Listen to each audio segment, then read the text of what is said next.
పోలీసులు హెల్మెట్ ధరించమని చెప్తున్నారు. ఎందుకంటే యాక్సిడెంట్స్ అవుతూ ఉంటాయి కదా! అందుకని కొంచెం స్ట్రిక్ట్ రూల్ అయితే తీసుకొనొచ్చినారు. ఇ ఇది విజయవాడలో వచ్చేసి చాలా స్ట్రిక్ట్ ఉంటుంది. ట్రాఫిక్ రూల్స్ వచ్చేసి చాలా స్ట్రిక్ట్ ఉంటుంది. ఎవరికైతే హెల్మెట్ లేదో వాళ్ళనైతే కంపల్సరీ పట్టుకుంటారు.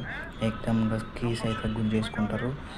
ఇక్కడ చూస్తున్నారు కదా! 18 ఏజ్ వాళ్ళకి, 17 ఏజ్ వాళ్ళు కూడా బైక్ నడుపుతున్నారు.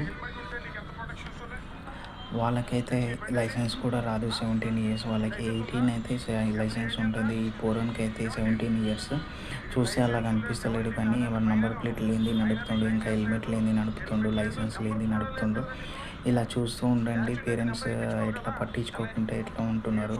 మళ్ళీ రోడ్డు మీద వచ్చాక యాక్సిడెంట్స్ అయిన తర్వాత, కూలిపోయిన తర్వాత, పిల్లల్ని కోల్పోయిన తర్వాత ఏడవడం తప్ప ఏముండదు. ఇంకోటి వచ్చేసి వీడు రాంగ్ రూట్లో వచ్చిండు. రాంగ్ రూట్లో వచ్చినప్పుడు లోపటేసి తోమాలయినాయి.